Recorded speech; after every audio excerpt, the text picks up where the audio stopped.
امیر المومنین امام علی علیہ السلام ایک دن اپنے اصحاب کے ساتھ مسجد کوفہ میں تشریف لائے کہ ایک شخص آیا اور وہاں آ کر کہا کہ مجھے سخت تعجب ہے کہ دنیا دوسروں کے پاس تو ہے اور تمہارے ہاتھ میں نہیں۔ حضرت امام علی علیہ السلام نے اس شخص سے مخاطب ہو کر کہا، تو گمان کرتا ہے کہ ہم دنیا کو چاہتے ہیں اور ہم کو نہیں ملتی؟ آپ نے اپنا ہاتھ بڑھا کر زمین سے چند چھوٹے چھوٹے پتھر اٹھائے۔ آپ کے ہاتھ میں آتے ہی یہ پتھر بیشبا قیمتی موتیوں کی شکل میں تبدیل ہو گئے۔ آپ نے فرمایا، اگر میں چاہتا تو ایسے ہی ہوتا، کہہ کر ہاتھوں سے یہ پتھر پھینک دیے جو زمین پر گرتے ہی اپنی اصلی شکل کے پتھر بن گئے۔ نمبر 4، اونٹ سے فیصلہ۔ عمار بن یاسر سے روایت ہے کہ حضرت امیر المومنین امام علی علیہ السلام کی خدمت میں حاضر تھا کہ کوفہ کے مسجد سے ایک آواز آئی۔ امام نے فرمایا، اے عمار، ذوالفقار کو لاؤ۔ میں نے حضور کی خدمت میں ذوالفقار کو پیش کیا۔ آپ نے مجھ سے کہا، اے عمار، باہر چلے جاؤ اور اس آدمی کو عورت پر ظلم کرنے سے منع کرو۔ اگر وہ خود باز آ گیا تو درست، ورنہ میں خود اسے درست کروں گا۔ عمار کہتے ہیں کہ میں باہر گیا تو دیکھتا ہوں کہ ایک مرد اور ایک عورت دونوں اونٹوں کی مہار پکڑ کر جھگڑ رہے ہیں۔ عورت کہتی ہے کہ میرا اونٹ ہے، مرد کا دعویٰ ہے کہ میرا اونٹ ہے۔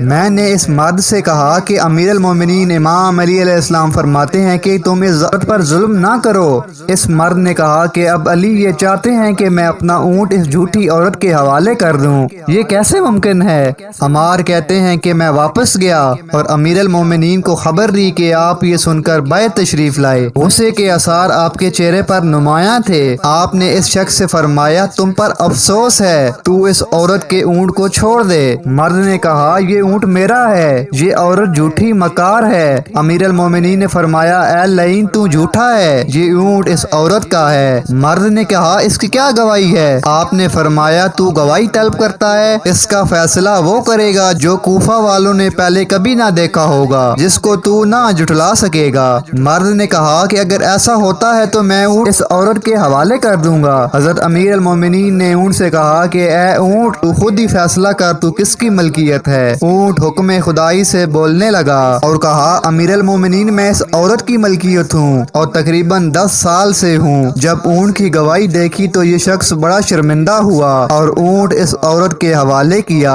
آپ نے اس عورت سے فرمایا، جا اور اپنا اونٹ لے جا۔ نمبر 3، سام سے کلام۔ حضرت امام جعفر صادق علیہ السلام روایت کرتے ہیں کہ حسب معمول امیر المومنین امام علی علیہ السلام مسجد کوفہ میں تعلیم فرما رہے تھے کہ اچانک امیر المومنین نے شور کی آواز سنی۔ لوگ پریشانی کے عالم میں ایک دوسرے پر گر رہے تھے۔ یہ حالت دیکھ کر امیر المومنین نے فرمایا، اے لوگوں، تمہیں کیا ہو رہا ہے؟ حاضرین نے عرض کیا، یا امیر المومنین، ایک بہت بڑا سانپ اس طرف آ رہا ہے جس کی وجہ سے ہم ڈر رہے ہیں، ہم چاہتے ہیں کہ اسے ختم کر ڈالیں۔ آپ نے فرمایا، اس کے قریب مت جاؤ، یہ اپنی ضرورت لے کر میرے پاس بطور سفیر آیا ہے۔ لوگوں نے سانپ کو آنے کی جگہ دی۔ وہ سانپ صفوں کو چیرتا ہوا سیدھا ممبر کے قریب آیا اور آتے ہی اپنا منہ امیر المومنین کے کان کے قریب ڈال لیا۔ اسودے نے اپنی زبان میں کچھ کہنا شروع کیا اور کافی دیر تک کہتا رہا۔ آپ سر ہلاتے رہے، پھر آپ نے اس کے جواب میں اسی کی زبان میں گفتگو فرمائی جو ہم میں سے کوئی سمجھ نہ سکا۔ یہ اسودہ گفتگو سننے کے بعد ممبر سے اتر کر صفوں کو چیرتا ہوا درمیان سے ایسے غائب ہوا کہ لوگوں نے دیکھنے اور تلاش کرنے کی کوشش کی مگر کوئی بھی اسے نہ پا سکا۔ اسودے کے چلے جانے کے بعد لوگوں نے امیر المومنین سے دریافت کیا کہ آپ نے اس کے جواب میں کیا فرمایا؟ آپ نے فرمایا، یہ ایک جن ہے جس کو ہم نے مسلمان جنوں پر مقرر کیا ہے۔ ان جنات کو بعض مسائل میں اختلاف ہو گیا ہے، اختلاف بہت زیادہ شدت پکڑ چکا تھا، اس لیے انہوں نے بطور سفیر میرے پاس مسائل کے حل کے لیے اس کو میرے پاس بھیجا۔ میں نے ان کے مسائل کا حل بتایا ہے اور اب وہ واپس چلا گیا ہے۔ نمبر 2، حضرت جبرائیل کا سوال۔ خطیب اہل سنت محمد افتخار الحسن اپنی کتاب خاک کربلا میں فرماتے ہیں کہ امیر المومنین کا ہمیشہ یہی دعویٰ رہا کرتا تھا کہ جو کچھ پوچھنا ہے مجھ سے پوچھو۔ اس طرح آپ نے ایک مرتبہ پھر مجمع میں فرمایا، مجھ سے پوچھو اور میں زمین و آسمان کی ہر چیز جانتا ہوں۔ حضرت جبرائیل علیہ السلام انسانی صورت میں اس مجمع میں تشریف لائے اور آپ نے فرمایا، اگر آپ اپنے دعوے اور علم میں سچے ہیں تو بتاؤ اس وقت جبرائیل کہاں ہے؟ حضرت علی نے زمین و آسمان پر نظر ڈالی مگر آپ نظر نہ آئے۔ مشرق و مغرب، جنوب و شمال، چاروں طرف دیکھا، وہاں بھی نظر نہ آئے۔ فضاؤں میں تلاش کیا، وہاں بھی نظر نہ آئے۔ آپ نے سوال کرنے والے شخص کی شکل پر نظر ڈالی اور مسکرا دیے، فرمایا، جبرائیل تم ہی ہو۔ جب آپ کی یہ معجزہ نمائی دیکھی تو کسی نے پوچھا آخر اتنا علم آپ کے پاس کہاں سے آیا؟ تو آپ نے فرمایا اس کا جواب میرے نبی محمد صلی اللہ علیہ وآلہ وسلم کا لہب دان ہے جو میں نے اس دنیا میں آنے کے بعد سب سے پہلے تناول کیا۔ امام علی علیہ السلام کا امتحان۔ حضرت عمر کے دور کا یہ معجزہ ہے کہ چند لوگوں نے آپ کا امتحان لینے کی خاطر یہ حرکت کی، کیونکہ امام علی علیہ السلام کا ہمیشہ یہی دعویٰ رہا جو کچھ پوچھنا ہے مجھ سے پوچھ لو۔ اس قول کا امتحان لینے کے لیے مدینہ کے چند آدمیوں نے ایک خاتون کے لڑکے کو کچھ لے دے کر اس بات پر راضی کر لیا کہ اسے مردہ سمجھ کر ہم حضرت امام علی علیہ السلام کے پاس لے جائیں گے۔ اگر انہوں نے نماز جنازہ شروع کی تو ہم اس لڑکے کو کھڑا کر دیں گے جس سے علی کے اس دعویٰ کی تردید ہو جائے گی۔ اس طرح اس لڑکے کو باقاعدہ مردوں کی طرح کفن پہنا کر جنازے میں ڈال کر حضرت علی علیہ السلام کی خدمت میں پیش کیا کہ یہ اس عورت کا لڑکا ہے جس کا اچانک انتقال ہو گیا ہے۔ آپ ان کی باتیں سن کر مسکرائے اور فرمایا اس کا وارث کون ہے؟ لوگوں نے بتایا یہ خاتون ہے۔ آپ نے اس کی طرف مخاطب ہو کر فرمایا کہ اس لڑکے کی میں نماز جنازہ پڑھا دوں، یہ لڑکا مر گیا ہے۔ خاتون نے سر ہلایا۔ آپ نے نماز جنازہ پڑھا دی۔ جب نماز جنازہ ختم ہوئی تو انہی لوگوں نے جنازے پر سے چادر ہٹا کر اس لڑکے سے کہا اٹھ جا،